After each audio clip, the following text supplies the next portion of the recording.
தோல்வி அடைபவனுக்கும் வெற்றி அடைபவனுக்கும் ஒரே ஒரு வித்தியாசம்தான், டிசிப்ளின் தான். ஏன்னா 2 பேருக்குமே மோட்டிவேஷன் இருந்து இன்ஸ்பிரேஷன் இருக்கிறதால தான் ஆரம்பிக்கிறாங்க. நான் ஆதீன கைலாசத்திலே பார்த்துருக்கேங்கய்யா. பல பேர் ஒரு ப்ரோக்ராம் அட்டன் பண்ண உடனே அப்படியே இன்ஸ்பயர் ஆகி மோட்டிவேட் ஆகி அப்படின்னு நான் கைலாசவாசி ஆகிறேன், ஆதீனவாசி ஆகிறேன், சன்னியாசி ஆகிறேன்னு வந்துருவாங்க. நான் உடனே சன்னியாசம் கொடுக்க மாட்டேன், உடனே கைலாசவாசியை அக்செப்ட் பண்ணிக்க மாட்டேன்.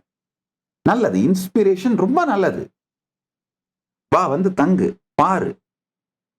டிசிப்ளினை பில்ட் பண்ண முடியுதா, அப்ப மட்டும்தான் கைலாசவாசியை அக்செப்ட் பண்ணிப்பேன், சன்னியாசம் கொடுப்பேன்.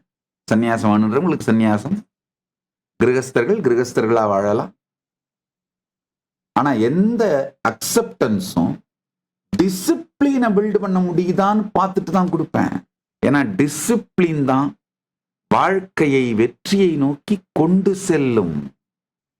உங்களுடைய சக்தி புனிதமானதுங்கய்யா. உங்களுடைய நேரம், உங்கள் வாழ்க்கைங்கய்யா, உங்களுடைய மனோசக்தி, உடல் சக்தி, வாக்கு சக்தி, இது எல்லாமே புனிதமானது.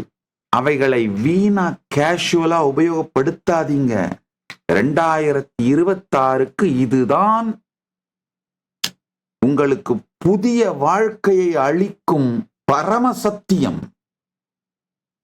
இதை கடைபிடியுங்கள். 2026 புதிய வாழ்க்கை ஆயிடும்.